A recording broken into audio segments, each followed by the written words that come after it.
Hey, welcome to our channel titled Winning Together. Chuck and I are both passionate about helping people grow in their life and their career. And together we're going to share videos about topics such as wellness, personal growth and development, life coaching, and productivity. I hope you're going to enjoy this content. Chuck, would you like to introduce yourself? Yeah, thank you. Thanks, Shaaron. Hi, everybody. I'm Chuck Mountz Jr. I've been a leader in tech for just over the past 10 years, and I'm really passionate about people. I've been a community builder, I've been an organizer in the tech space, and as a life coach, I'm really passionate about helping people at their work and in their lives and try to achieve their dreams. Yeah, thank you, Chuck. So I'm Shaaron Alvares. I've been in the Agile industry for probably more than 15 years. I started off in France when I worked in lean manufacturing. And so I live in Seattle where I work with large 500 corporation as an Agile coach. And I help the leaders and teams get better in their Agile delivery. I'm also a community builder. I'm very active in the Agile and DevOps community. I speak at conferences as well.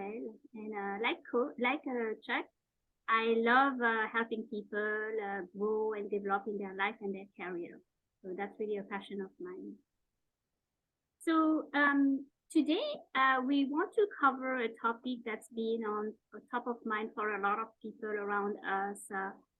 Since the beginning of 2023, more than 100,000 people have been laid off, and layoffs are really devastating for many reasons.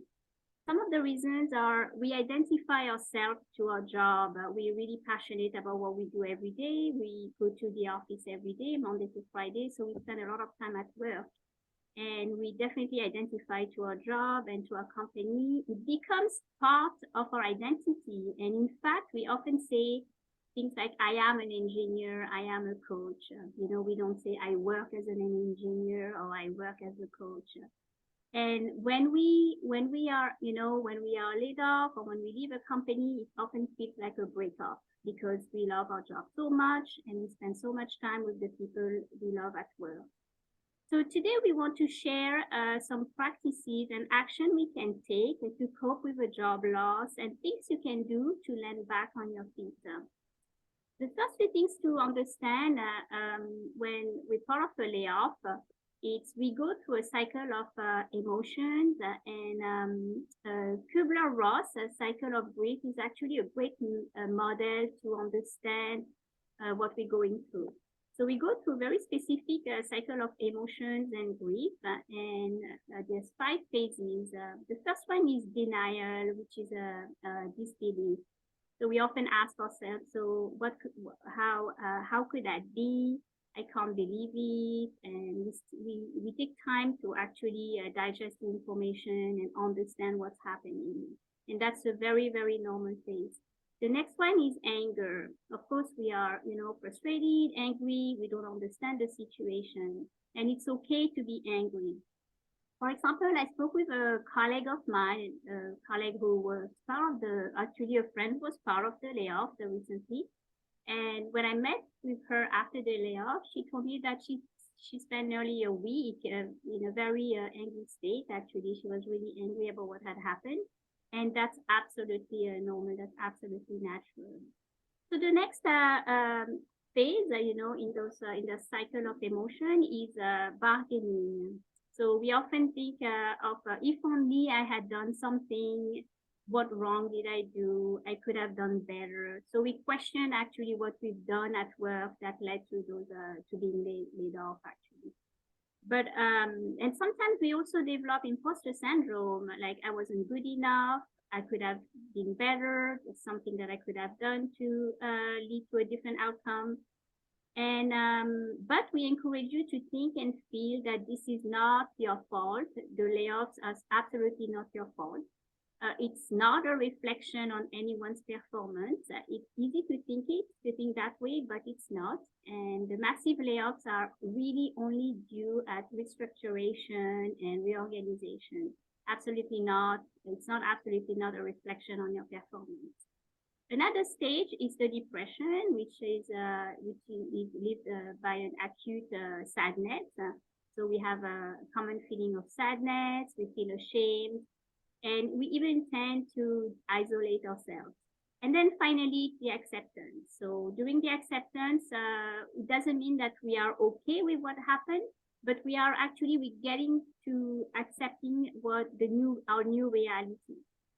So, but layoffs became a natural part of our company's life cycle today, and it's nobody's fault. It's not a reflection again on anyone's performance or skill.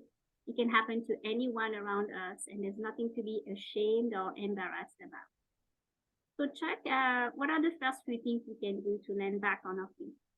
Well, Shaaron, I think you brought up a good point with the Kubler-Ross emotions and the grief cycle. I think it's really, we want to start with honoring and accepting those emotions. One thing that you might want to do is try to figure out how to get some emotional support. That could be from your friends, family. It could also be, making sure you get the right appropriate attention, like for therapy, for example, reaching out to mentors, former colleagues, looking at your support network and really sort of leaning into them for help and support. Take a break. I think that's another thing that's really important too.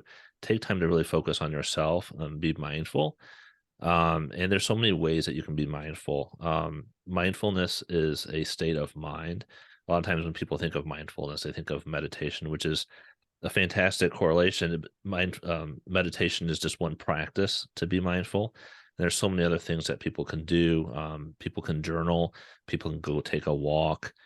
I've even heard some people talk about how, like, just maybe taking a short drive somewhere, or taking a drive, or riding a bike, for example, provides them like a disconnected feeling, and that they can be fully present in those situations. And that's another thing, is just kind of be present, right? Whether it's dealing with those emotions, the people you're around. That's also a little bit of a practice of mindfulness. When you're, out for a walk, feeling the stones underneath, your feet, or hearing the stream trickle past you. What are the things that just resonate with you? Think about those things that bring you peace and calm, and try to seek some of those things out. Um, and then, don't isolate yourself. I think it's a good time to, once you sort of, honor these emotions and figure out some ways to find that peace. But start reconnecting with people. There's so many different ways that you can do that. You can meet up with, some of your former colleagues. You can join different professional groups. There's different groups out there on Facebook, on LinkedIn, on Slack. There's I think almost any larger city, there's a tech meetup of a variety of different sources, and often there's free pizza, and drinks, at some of those as well. And so you can always kind of go down there and talk shop and get connected with people. Um, and I don't know about you, but, well, I do know, we've met through community, right? And so it's something that's a passion of ours. And that's somewhere where we met, was being a part of the DevOps Enterprise Summit community. And you just never know who you're going to meet, who you're going to run into, what kind of friendships that you're going to make along the way. And I think also it's an opportunity to really sort of take inventory of, start thinking about how you're going to come out of this. How are you going to grow from this experience? There's always opportunities to grow from these situations. Also, as you grow, I think you mentioned this, it's make sure you don't have a lot of judgment, directed inwards. You want to think about, some lessons learned, but not really dwell on them, right? So take some of those lessons learned, think about how you can grow. Um, there's a lot of different ways, to do some of those things. One thing that I think was really fantastic, and, taking inventory of something that you can do, is take inventory of some of the things that you really liked in your last role, something that you didn't like. You can also maybe take that, expand on that, and think about, how you felt in those situations, as well. Did that bring you energy? Did that not bring you energy. So it's a good time to maybe reflect a little bit on those feelings and those things. Those are typically the things that really motivate us and get us up and excited about the day. Another item that, this is a really terrific thing that we saw at DevOps Days DC in last year in 2022. One of the presenters, Saida Habib, she had a gratitude board, and she was new into tech and had transitioned from being a teacher. And it was really cool. What she did was she had, various compliments that she had received and kudos from different team members, and how she helped them. She also talked about she had some accomplishments on there as well. And then also things that she completed towards some certifications. And she kind of created this, visual board, something that she could reflect on and build on, and especially someone new to the industry. It's something that could really, help you. And, you can do that. It's a good practice, like maybe at the beginning of the day, for example. So. Yeah, those are really great practices and things to do, Chuck. I love the gratitude board, and in fact, it made me think one thing you can do that's really fantastic, that's going to make you feel really great, is reach out to your network and your friends to get some recommendations that you can post on LinkedIn. And not only it's gonna elevate you and to read all of those raving, recommendation about you, but you get to post them to the public. So that's something that's really great to do, and I've done in the past. Yeah. So the layoffs, like you mentioned, I like what you said about inventory, and looking back. So the layoffs can also be an opportunity, actually. And once we pass the cycle of grief, what we can do is start thinking, looking back, and doing assessment, taking tests, quizzes, and there are different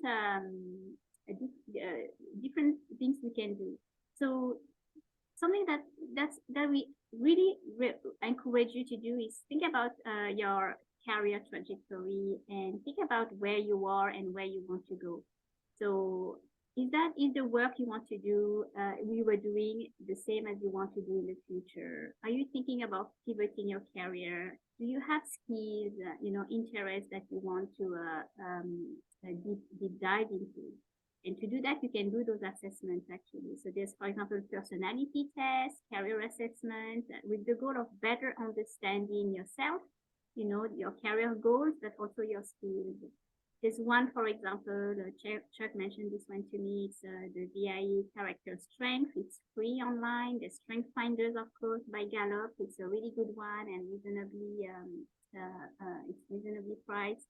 There are assessments. There's a lot of different type of assessments. You have assessments in leadership. So if you're interested in exploring leadership roles, for example, or leadership responsibilities, you can take a leadership assessment.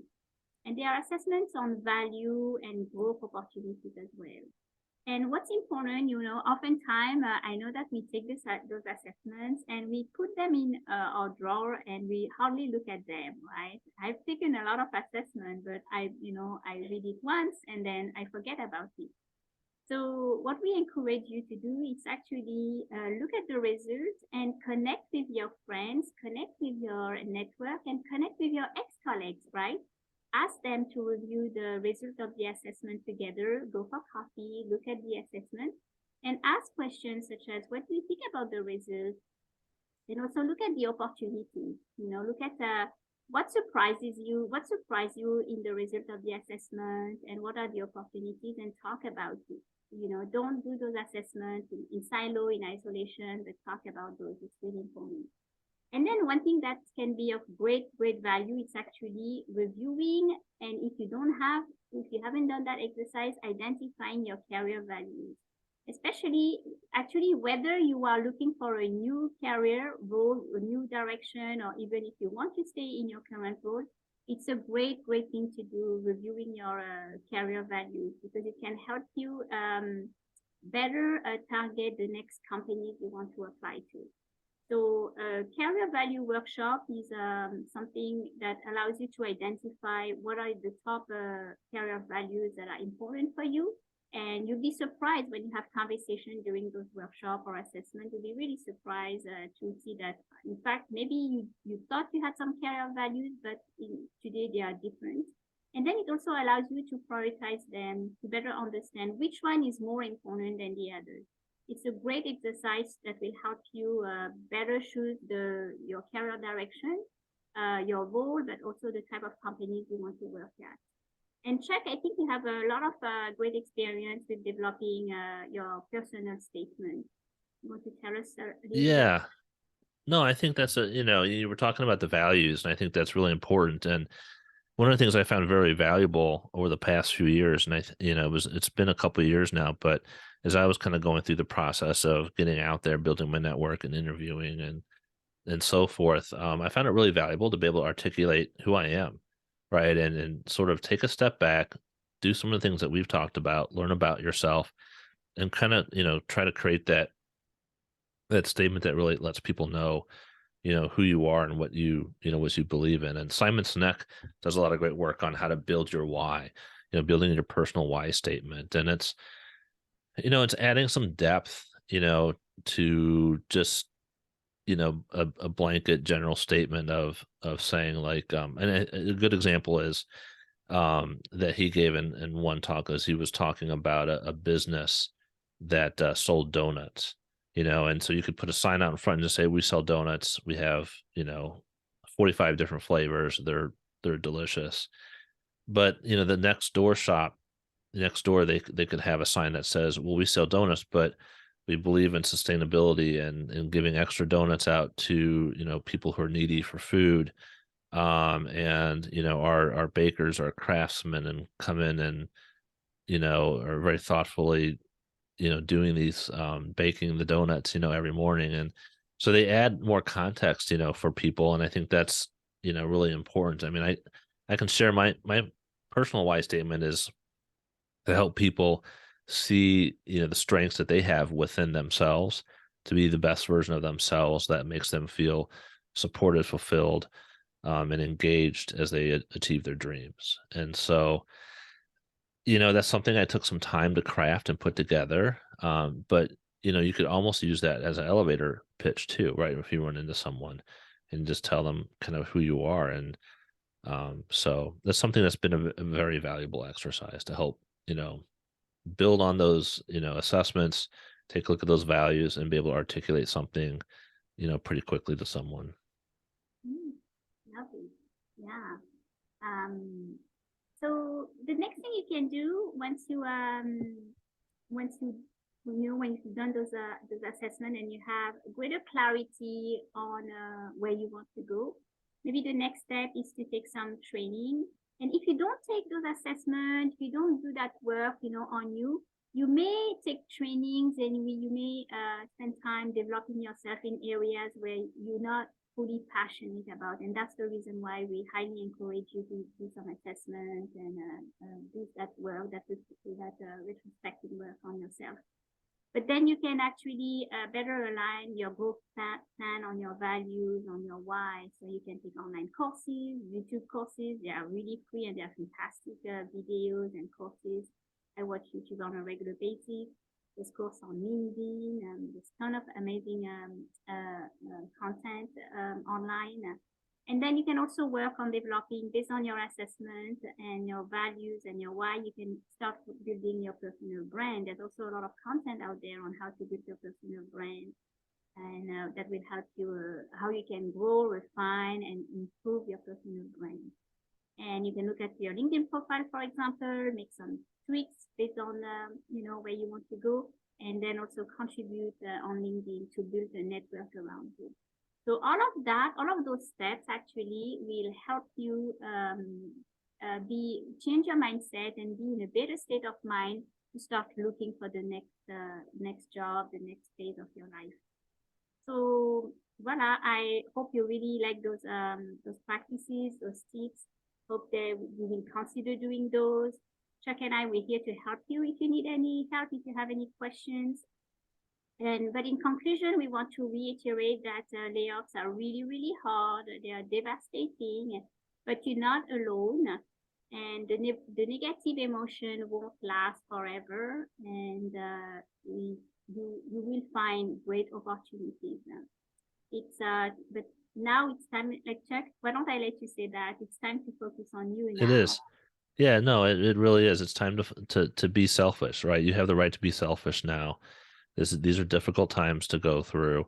Yeah, take time, really focus on yourself. Um, lean on your support groups. And like Shaaron mentioned, we'd be more than happy to talk to you if you need any of that support. Yeah. So if you like this content and want to hear more about other topics, similar topics, please put your request in the comments, and we'll cover the topics you are interested in. And we'll try to post videos on a regular basis, probably weekly or every other week. Thank you so much for watching. Thank you. Bye-bye.